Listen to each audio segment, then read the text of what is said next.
welcome to A Cup of Gratitude with Amanda Schaefer. Hi, I'm your host, and I'm so glad you stopped by. This podcast is really for anyone, anywhere, anytime. And it's about taking a moment to slow down and look around and actually see all of the good things that are there. There's no question that asks, is your cup half empty or half full?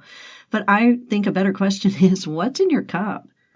I mean, a drop of gratitude will benefit your life unimaginably more than a full cup of anything else. So let's settle in and take a look at how we can shift our focus and embrace the joy and the wonder of the life that we have. And once you start, you won't be able to stop seeing the good. And just like me, you won't be able to stop talking about it. And somehow that creates even more. Even in the midst of difficulty, even when it's really hard, learn how to drink from a cup of gratitude. Welcome. Today, I am speaking with Candice R. Reyes. She's a speaker, author, and executive director of Her Well. As a two-time survivor of sexual assault, Candice inspires other women to overcome their fear of the past and walk with Jesus through recovery. Through storytelling and practical tips, Candice helps women reclaim their hope, regain their voice, resist their urge to isolate during this journey. She's an award-winning author who coaches survivors daily as they embrace their healing journey. And she has been on the podcast before.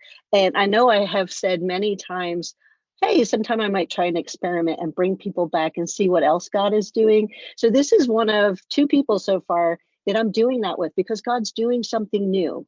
Isn't he always? And so welcome, Candice. I'm so excited to get to talk to you again. Thank you, Amanda, so much for having me on. I am so excited to talk with you again. Yeah, we have become friends. We follow each other, support each other on social media. And I noticed as I was doing that, these changes that God was making since the first time that Candice and I had spoken.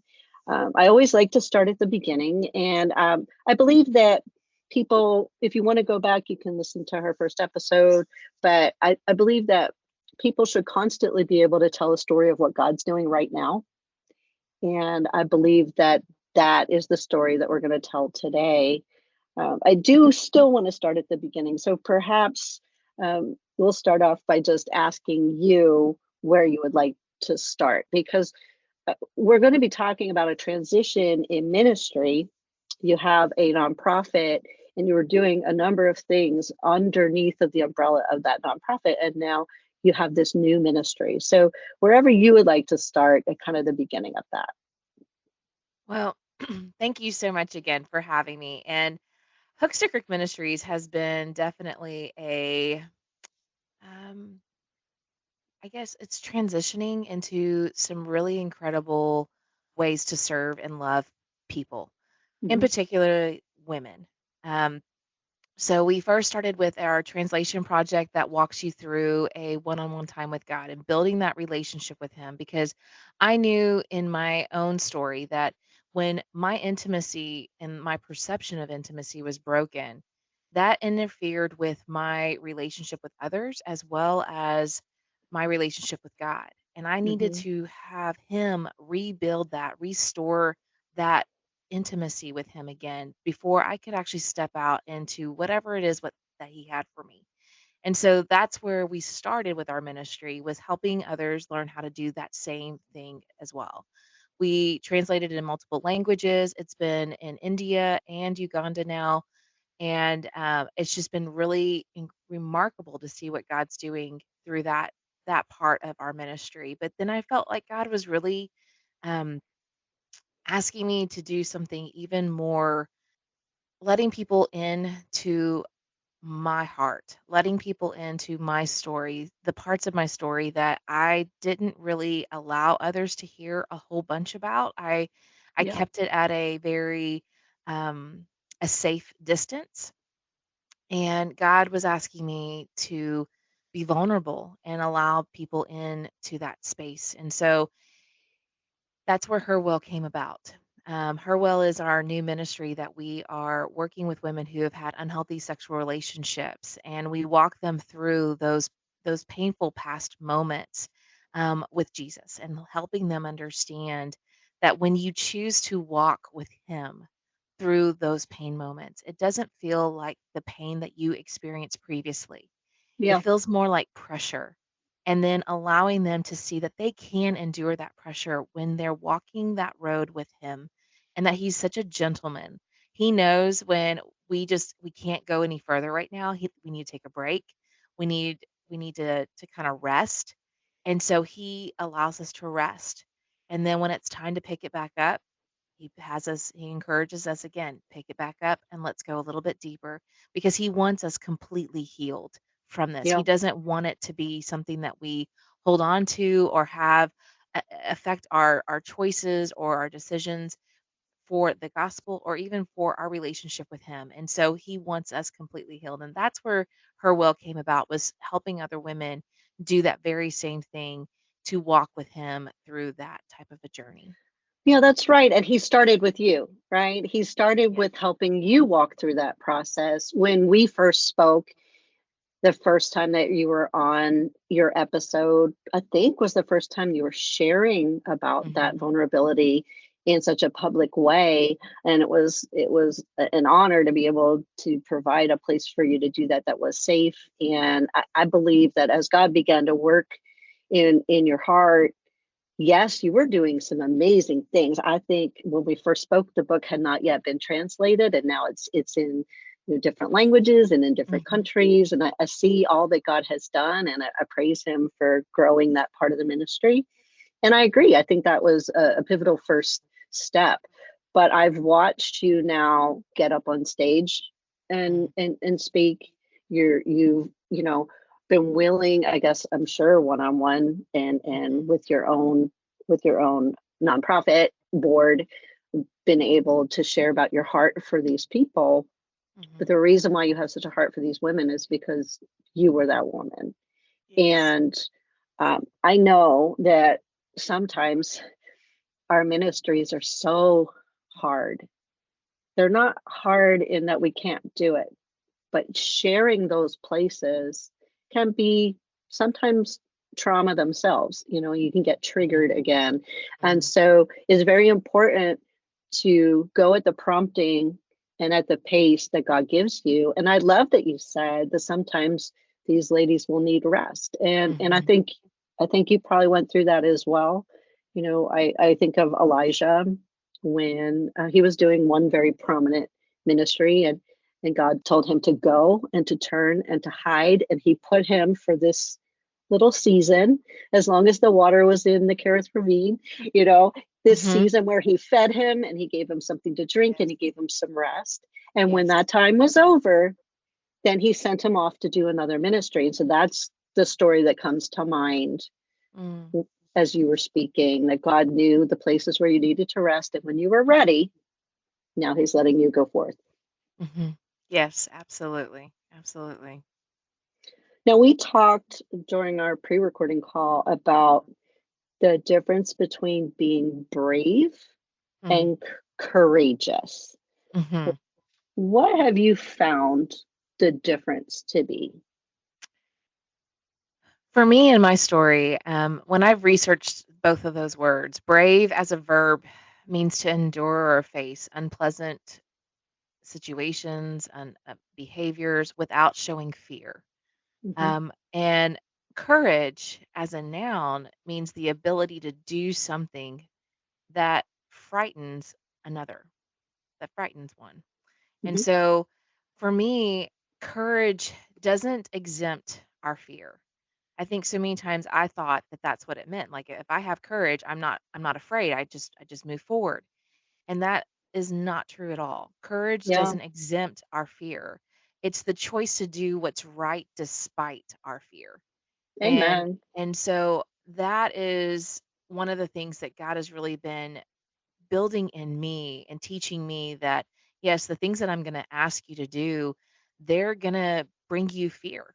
You're going Yeah. to be afraid, but I need you to have courage because I'm with you and I want you to stand in front and be that person for me to speak to these women, even though you're afraid, even though you're worried about what may come. you don't need to fear because I'm with you. Just step out and do what's right. Yeah, absolutely. And I think that in certain situations, you're going to be able to share that you were afraid and you did it anyway with people who are afraid to move forward in the process of healing. And you're not asking them to do anything that you didn't do. Hmm. And I think sometimes just knowing that there's somebody we know who made it through is really just, it gives us such peace, even if we Hmm. haven't yet. And especially when people don't know Jesus yet, we have to reflect his image and we have to reflect his character. And his character is that you don't go alone. Hmm. Yeah, I think that's beautiful. Yes. Also, we're meant to go into all the world. And I think that sometimes as Christians, we get complacent Mm. and comfortable and it's hard to go into all the world. It's hard to get up and go, but it is a Mhm. commandment for all of us, Yes. not just for some of us. Every single one of us is meant to go into all the world, right? And Yes. so everyone's all the world might be a different thing. You don't have to go on a missions trip far away. It might be across the street to your neighbor. It might be to a certain people group that God is calling you, and the call is always to go, and it's our choice whether we go or not. Hmm. Yes. Yes. He's Yeah, asking us to be obedient and to that's trust right. him in that obedience. That's right. As I had said before, sharing about traumatic experiences can be triggering. So, what are some things that you've been able to do to help heal and be healthy while still ministering to women who've been through similar trauma to you? When when a woman shares her story, like I have been asked to do, it's reliving that story all over again. And so it causes those triggers, it causes that those fears, those anxieties to creep up. And I knew that going into this. And a friend of mine, she is an art therapist. Now, when I say art, it's accelerated resolution therapy for PTSD treatment. Hmm. And she talked to me about this type of a treatment and how it removes the actual trauma from sharing the story. So that was what I did. I took her at her word and said, okay, I'd like to try this. Um, and so I met with a therapist who did this process with me for several months to get me ready to be able to share my story in a way that it doesn't trigger me back again into those fears and having just all these different emotions rise up because I knew I had to start sharing because that's Hmm. one of the things that he asked me to do. Yep. So that's part of my healing process is the ART um, process as well as EMDR, which has helped out a lot. Hmm. And I mean, I couldn't have been able to do any of this without that type of therapy or counseling. And so, if anyone is listening today that has had a similar story like mine or that experienced some kind of trauma, I want to encourage you to go and find a therapist or somebody who can walk you through that pain in a very delicate way that ends up helping you heal Hmm. and be able to start sharing your story as well as where God has taken you from this place into such beauty. Yeah, absolutely. And my daughter and son-in-law are both psychotherapists, and they both work with people with trauma and addiction, and also are trained in EMDR. And honestly, our bodies hold on to this trauma, and there's not a thing we can do about it. And different Mm-mm. parts of our brain that we can't do anything about are still experiencing fight or flight. And so these aren't things that you can talk yourself out of it. You can't just, hey, do a better job. They need Right, to be addressed. And so, right. yes, absolutely, it is such a benefit to have someone help you along and help free up some of that so that you're able to move forward in a healthy way. So I think that's great. Do you find that now you're doing a ministry, which for me, as someone who's been your friend and followed you, I believe is the ministry of your lifetime? I really believe it's your Mhm. calling. Do you feel that there's a lot of spiritual warfare coming against you as you work on this ministry? I think spiritual warfare is always going to be around us. And I Sure. think that right now during this time, God has been really gracious in protecting us. Now, does my family experience spiritual warfare? Absolutely. There has been situations in our home where we have had to work with our kids through some really struggling times. Um, and I think that is just true anytime we choose to step out in faith, is that the enemy's going to come after us. But I Absolutely. know our God is so good, and he has been so gracious that he is our shield. He is our protector, and That's we right. can trust him in those midst of those warfares, those waves that are coming and crashing around us. I also think part of our spiritual warfare for me was just the hustle and bustle of Mm, hurry and get things done, and hurry can distract. that's And right. I think sometimes the enemy is very clever and crafty by, okay, you need to have all these things done. You need to have these people learn about this. You need to raise funds in this area. You need to learn and get trained in this area so that you can step forward in this. And so continuing to load up our plate so that we can get to that next level can be also a part of our spiritual warfare that we are not seeing as our Yeah, spiritual warfare. And allowing us to just stop and pause and say, okay, God, I need to rest in you. I mean, even Jesus, when he was dealing with all the hustle and bustle and teaching as often as he was and healing the sick and healing the blind and casting out demons, there was a hustle and bustle going on.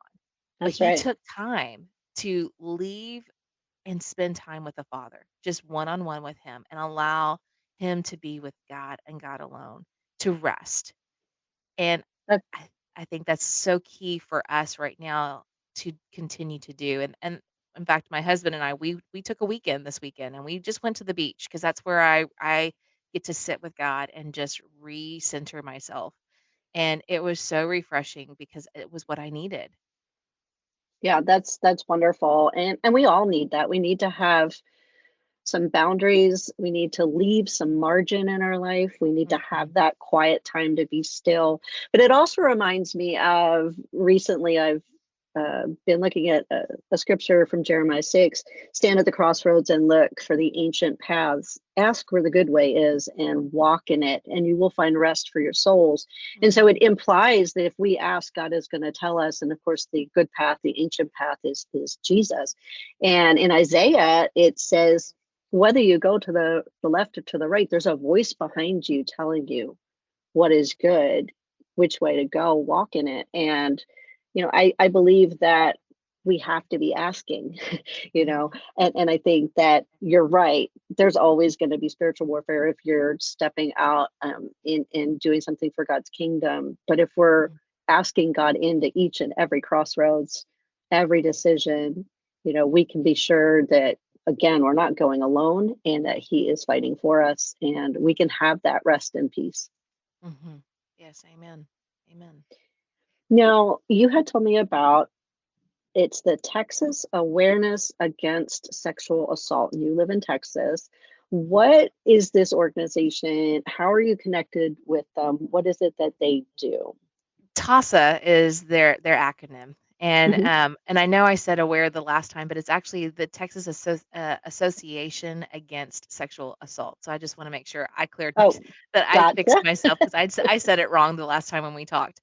Uh-huh. But Texas Association Against Sexual Assault, it works to establish standards for best practices and sustainability for survivors of sexual assault through Hmm. different types of advocacies. And what is really remarkable to me is just I didn't know about this group until I started stepping out to see that they are there to help advocate for survivors. And so I have been connected with them. Our actual Herwell is association with them now, Hmm. and we are hoping to have some advocacy in their program as well. We've applied for that, and so we'll see what happens. But that allows us to stand in front of Texas legislation and really speak on behalf of other survivors who have experienced this traumatic situation in their lives and how to help them. That's awesome. I love all of the resources you're getting connected to. I believe that you're going to be able to bring a really holistic healing opportunity through her well to people. And I think that that's just wonderful. Yeah, that's our goal. E- yeah. Even so, as you continue forward, even though you've done the work and you've had your counseling and you've done your very best to be prepared, it still must be difficult to share those experiences. Mm. Have you ever asked God, like, why me? There's a lot of people that have been through that. Like, why do you want me to do this? Absolutely. Yes. Recently in, I want to say November, I was asked to come and share my story to a large group in Orlando. And during that time, as I was processing and preparing for my conversation with the people that were going to be there, I had that thought creep in. Why do I have to be the one that shares my story, Lord? Hmm. Why does it have to be me? And I wrestled with it for pretty much the whole time until I actually got there on the stage. When I After I stood up there and I shared my story and I got down, I had several people come up to me and say, "Thank you. Hmm. Thank you for sharing your story because I was you and I never could have shared what you shared. But I'm grateful that you did because you're right. They need to know about this and they need Hmm. to know that we need to support people who have experienced this darkness because this crime is a silent crime. And Yeah, it's silent because so many people who have been impacted by this crime stay silent that's right. and they do for many reasons. And I just I want to help get the word out that this is happening and that it is happening to more people than you know, men and women. And Hmm. we need to do something about it. As Christians, we need to rise up and do something about it in the fact of speaking against it, making people aware of it, and then helping those who have experienced heal That's right. because that is something that Jesus did. Jesus made people aware of the situations that were going on in the towns that he was at. He made them aware of the fact of the wrongdoings that were happening. He also Hmm. spoke against those things and he also healed the people that this impacted. And Yeah, so just being the hands and feet of Jesus for these people who think they are forgotten, who think that nobody will believe them, nobody's going to care about them. That's why God has asked me to step out and to share my story because I said yes. I said yes to this and he's already started preparing me through my own healing journey to do hmm, exactly what he's called me to do. yeah. Saying yes is not a little thing, and oftentimes we say yes. Mhm. Maybe we're worshiping, we feel God prompting us to something, we're sitting in His Word, or we're praying, and we say yes, but that's before we've gotten up and gone. And Mhm. so it's a process as part of the purpose. But I think we have to say yes over and over and over again. Yes, Yeah. absolutely. Yeah. Well, it's beautiful. And I'm so glad that you said yes and that you're following through and you're doing this because this is a people group that they don't have the support that they need. And gosh, I wouldn't even just think of the amount of children, let alone Mm. adults, Mhm. who have no ability to process this without adult help, you know, Right. and Right. many of whom is just push that down and don't even realize it until their later years. So I think the thing I'm also really excited about that you're doing is you're going to start teaching preventative things and helping Mhm. people become aware of ways of noticing if something's happening or something's not right. So that's really Right. important too. I Mhm. love one of your goals. I think this is exciting. This is so needed. One of your goals is to go to sororities and college Mhm. campuses Yes. and offer workshops, self-defense classes. I mean, that's amazing. Yes. Like, Yes. how do you foresee being able to make that happen? Well, right now I am connecting with more women who have been a part of sororities so that I can, because once you're a part of a sorority, you're always a part of a sorority. That's true. And so trying to connect with these women to help me talk to them and share this information. So my goal is to help these young women understand to overcome their fear of their past. They have to reclaim their voice. Hmm. So many of these ladies, they don't think they have a voice, especially in if they've had a situation like this happen, or um, maybe they chose to have sex before marriage, Hmm. and now they're feeling that guilt and shame, and they don't know if they can say no and to this person, because a lot of times a situation like sexual assault happens with somebody that we know already, or we have already had a romantic relationship with. And Hmm. because we've already had that romantic relationship with that person, for some odd reason thinks that you said yes and that means yes for the rest of the time, and that's not Hmm. true. You can say no, and no should be respected. That's right. And so one of the things that we're hoping to do with the sororities is go in and share that and help them reclaim their hope and regain their voice and stop and resist that urge to isolate. And we're going to be training them in basic self-defense courses that allow them to be aware of their surroundings, and then tips on how to be safe when they're going to certain events or things like that that they know that could cause or could even um, cause them not to be as coherent on certain things, Hmm. and how they can resist and be protected in those situations. Yeah, I think that's wonderful. And I remember when you and I were talking on the phone, you were telling me about you were going to your first defense class, self-defense class, and then I remember seeing on social media when you took your daughters. Hmm. So I think it's wonderful that you have already, again, gone through the steps of the things that you're preparing to offer, so you know their benefit. Yes, yes. Yeah. And I also understand the different types of classes and what could trigger somebody as well. Like for instance, the Hmm. class that I took, it triggered me on all kinds of levels. And it was not healthy at that time for me to go through that process. Hmm. And I decided to find I did research and found a different type or different style of basic self-defense that didn't go to the extremes that this other one did. Hmm. And I did that intentional because if you've had a sexual assault situation, then being grabbed is going to trigger you. Yeah. And we want to make sure that you feel safe and okay and comfortable with the process that we're going to teach you on how to do this basic self-defense course without having those triggers come up so terrifying, Hmm. um and make you relive that moment. We want to protect you and your mind as you go through learning how to be a warrior for yourself.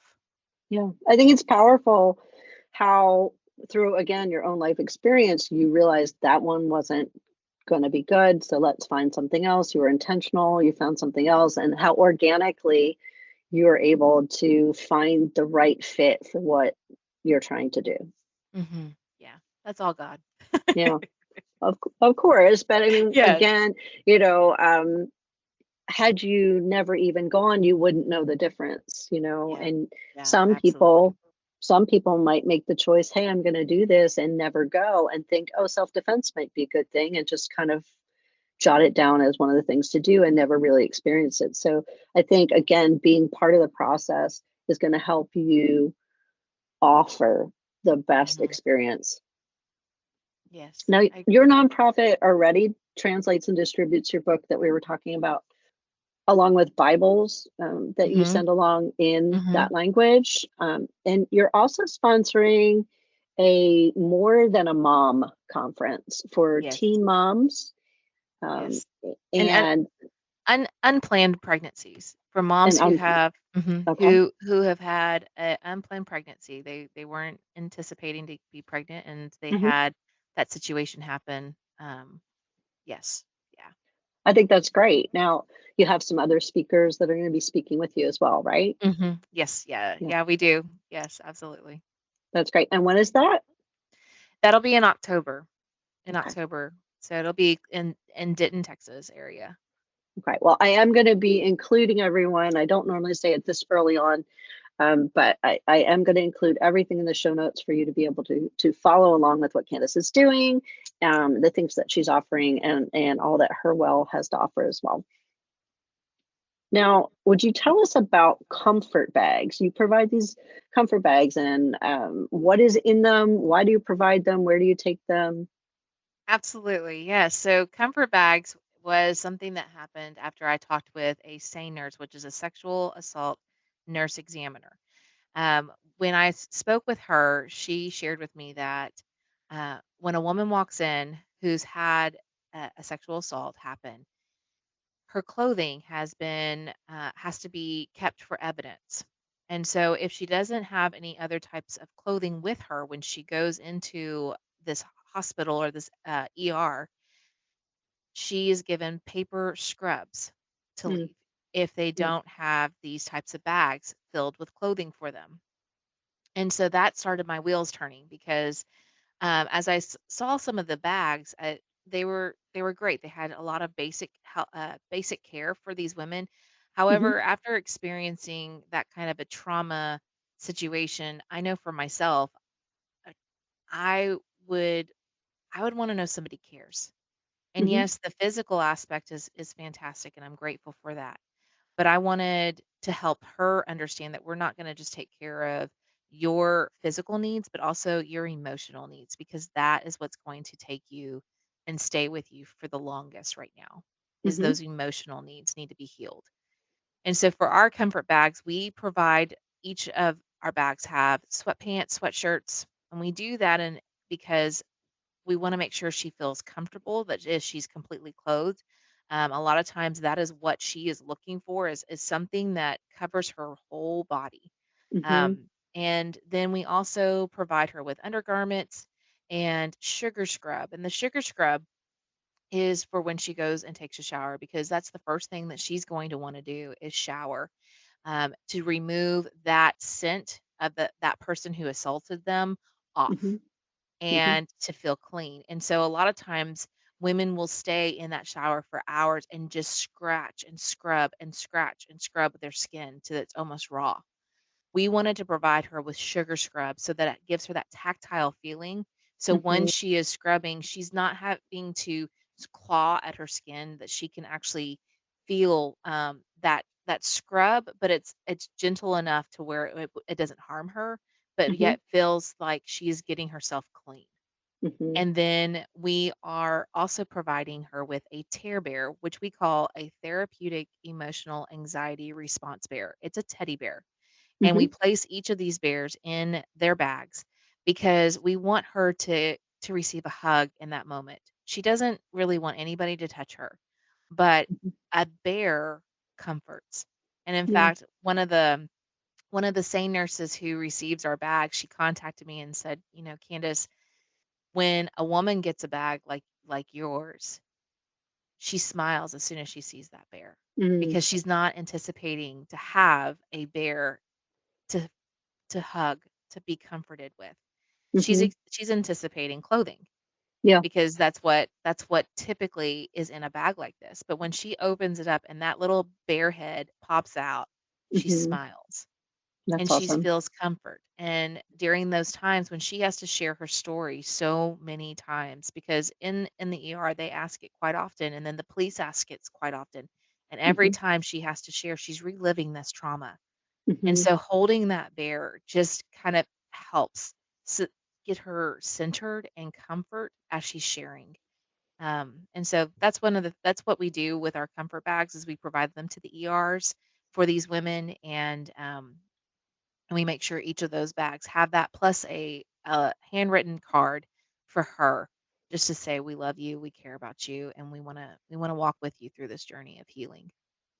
That's amazing. And right now, you and staff are currently taking courses and training, becoming licensed to also go yourself and train others in order to help women so that someone might be able to be there with them.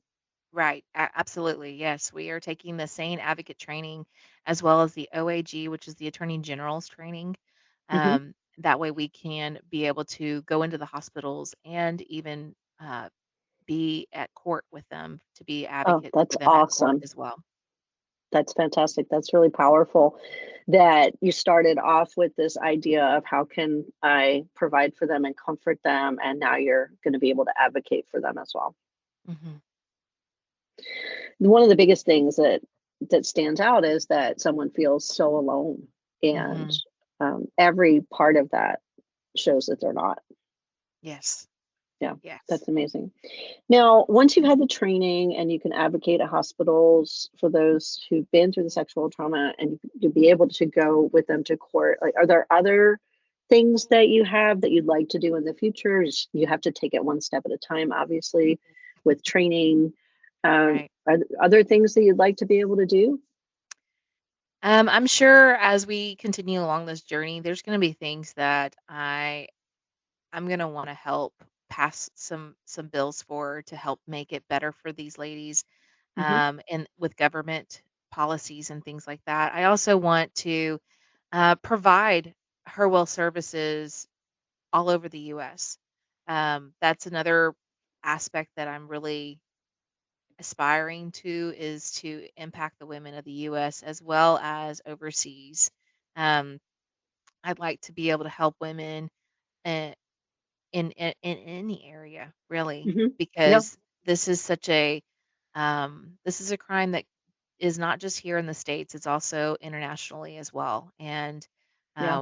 we want to empower these women, and help them heal from this traumatic situation that they've experienced as well, and learn about Jesus through it all. Absolutely. Now, you have been to Uganda recently, Yes. and you told me that you have plans to hopefully at some point return with medical supplies, Yes. testing, self-defense training for them as well. So I love the idea of this again going into all the world. This is, as you said, a problem that is everywhere, and it's Mhm. been happening since the beginning of time. Yes, absolutely. I mean, Yeah. it's even in scripture. Yeah, that's what I'm saying. It's just Yeah. always been Yeah. occurring. Unfortunately, Yeah. ever since sin entered the world, there are repercussions, and I just think it's wonderful that your goal is so large, because really, when we have things like that that are beyond our scope of being able to do it ourselves, we know that we need God to help us do it. And He's Mhm. already been moving so quickly and so profoundly with this ministry as I've been watching. Um, so let me ask, when people go and look at the show notes, like, how can they can contribute? What can they can contribute? What are you looking for the most right now? Right now, um, funding and donations. And you can donate for our comfort bags. We have an Amazon wish list, and we provide bags every month to the hospitals here locally. Um, our goal is 50 bags a month, um, and that means 25 per two. We have two local hospitals right now that we actually provide these bags to. So 25 bags a month, and Hmm. they go through them. That's what's sad, is they are going through them every month. And Mm. so we need to make sure that we have those bags available so they don't walk out in paper scrubs. So they can contribute that way by providing a monthly giving of just donating to those items, or they can contribute financially. We have to have it. It costs about $2,000 for us to provide counseling services, medical care, basic self defense courses, and group sessions for one woman a year. Wow. $2,000, that's not very much, It's not. but if you're willing to help provide for this one woman, um, you don't the the healing process that you could offer her is just remarkable. Our Lady We have women on a wait list right now who are Hmm. waiting to have these personal services done for them. And our waiting list is a little different than some other centers, where if you're on a waiting list, we don't just say, "Okay, you're just sitting there waiting." We actually still provide services for you. So if a woman is on our waiting list, she can participate in our group sessions. She can participate in our basic self-defense courses. The only part that she is truly waiting for is that personal one-on-one trauma counseling and Hmm. the medical care, because we provide testing for STDs, HIV, pregnancy, and a well woman checkup from a clinic here in town. And Hmm. so for us to be able to do those things for her, it cost, again, $2,000 a year for that to happen. And so if you are willing to help one person to to receive this and do a monthly donation for that, that would be incredible. And you can go to our website. We have hookstocrook.com/her dash well, or you can give to letshelpher.com. Awesome. I love that model that when they're waiting, they're not disconnected. Right. Yeah, that's really important. Well, Now it you, it took so much, I'm sorry. It took so much for her to even call us. I mean, yeah, that took yes, yes. courage. And so I Hmm. don't want to minimize that in any way, shape, or form. And I want to keep that momentum because if Hmm. she said yes to that healing, then let's start that journey.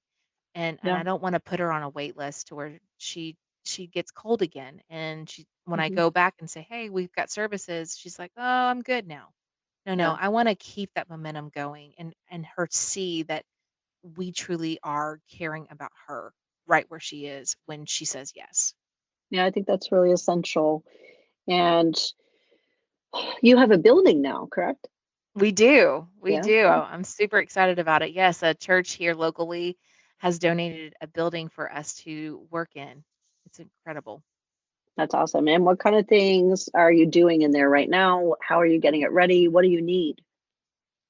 Right now we are just getting all the furniture, all the computers, software, things like that, printers, getting things to function as an actual office, as an actual building Hmm. to serve these women. And as far as needs right now, we've got a great community that's coming around and just continuing to provide um, the things that we're needing is prayer right now over the building.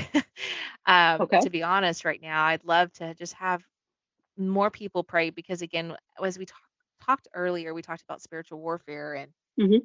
that is definitely going to be continuing in this area. And the center is it's in Brookshire, which has a lot of situations that this center could really help out with.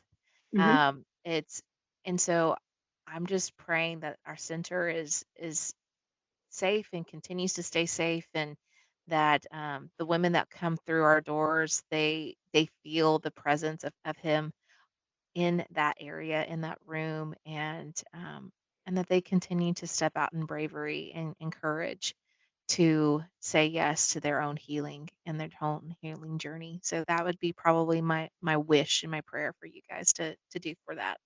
Okay, so everyone listening who prays, let's be praying for that. That's wonderful.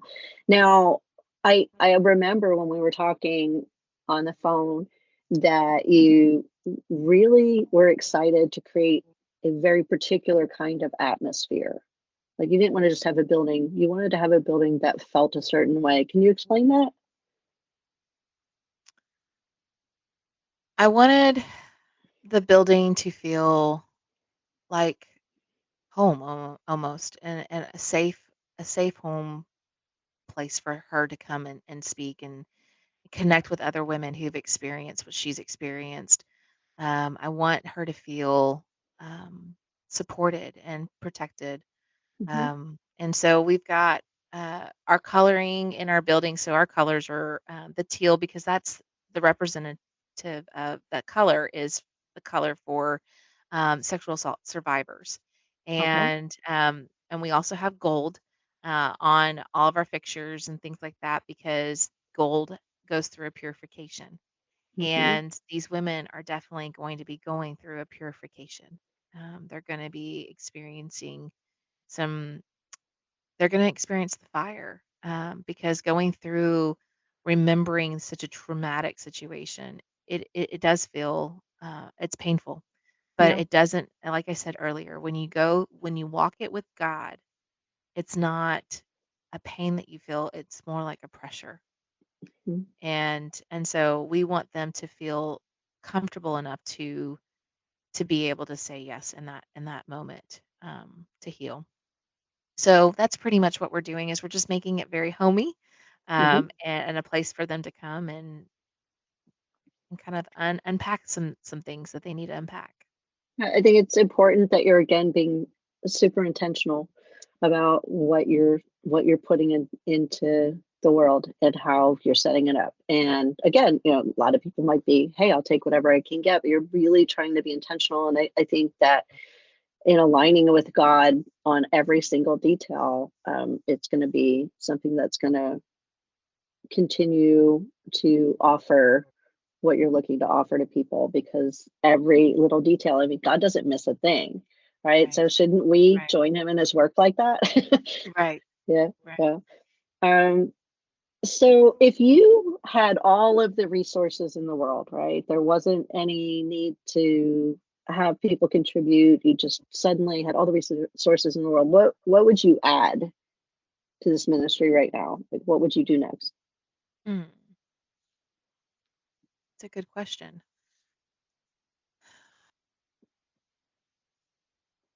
What would I add? Because God owns all the cattle on the hill. So maybe if we say it Right. out loud. Right.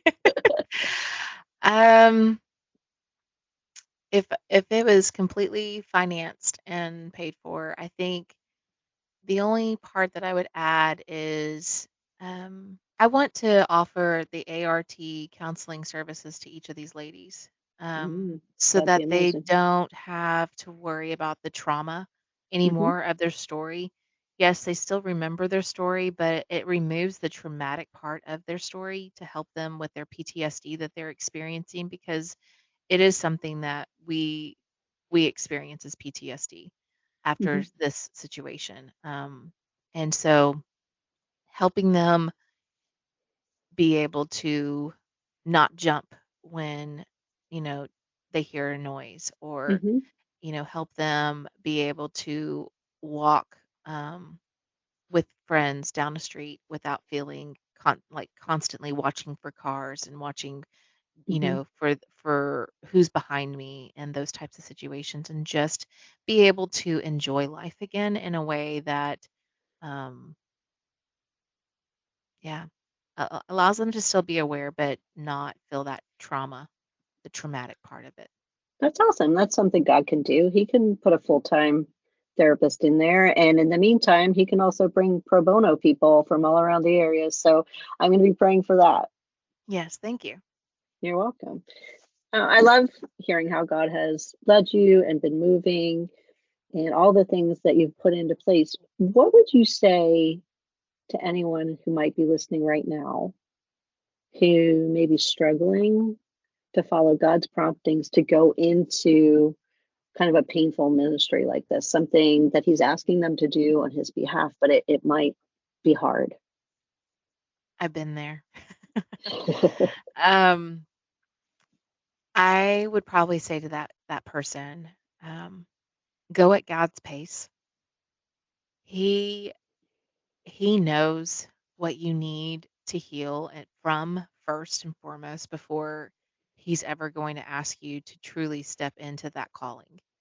Hmm. And so trust the process, even though we don't really enjoy the process, but we have to walk through the process before we can get to the purpose. Hmm. And so really just leaning into him, trusting him. If you continue to build that one-on-one relationship with him and you continue to see his faithfulness, his goodness, you then will also be able to trust when he says it's time. Yeah, absolutely. That's very wise advice. Now, if you could give any advice to anyone listening right now who has experienced sexual trauma, what would it be?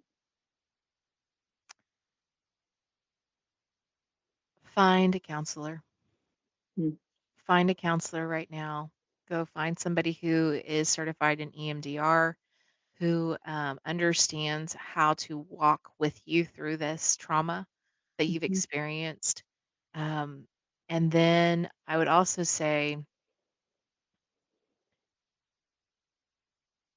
build your relationship with God as well. Because right now, you're probably questioning things. You're Mhm. probably having questions about where were you? You're probably wondering, you know, can I really trust you again? And I can wholeheartedly say I've been there. Mhm. I've asked those questions. But God is good. I'm here to tell you God is good. And yes, you can trust him. For years I had I added weight to myself because I thought that would keep me safe. Mhm. And what I was doing was ended up causing more damage to my body and to myself than actually allowing God to be my shield. That was a false shield that I was carrying, and it was heavy. It was a Mhm. heavy shield. And now I am starting to relinquish that to him and shed those pounds so that I can become healthy and be willing to step into whatever he has asked me to do. Mhm. So I couldn't have done that without building that relationship with him, building my intimacy with God. I needed him to heal that for me. And so if you're struggling with where your relationship is with God, first and foremost, right now, then friend, I want to encourage you, take time today. Take time today to just spend it with him and tell him that. He's Mhm. a big God. He will take everything you have to say and lay it out to him. He is a good and merciful God, and he can handle this. He is bigger than the giant that you're facing right now. And he wants he wants you to bring it to him. He's a That's good right. father. And That's so right. lay it at his feet and let him know, I'm struggling with this. I am wrestling with trusting you. I need you to help me see I can trust you. And he is faithful. And I know without a shadow of a doubt, our God will show you that you can trust him because That's he's right. done it for me. He's done it for so many more people who have asked that same question. So that's what I would There advise. there is no safer place that you can go with your honest feelings than God. Yeah, Yes. that's awesome. That's powerful. Now, my last question, even though we didn't do this interview exactly like I always do, I'm still going to have the same last questions. It's still my favorite. So, if you could go back and give your younger self any advice, what would it be?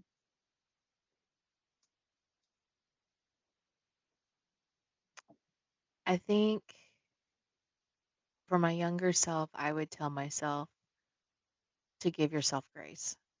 Mm. Give yourself grace and forgive. Because if you hold on to that unforgiveness, it's going to it's going to harden your heart, and that's going to impact the way you treat people and others, and you're going to miss out on a whole lot Mhm. if you do it that way. But if you choose forgiveness even when you don't feel like it's justice,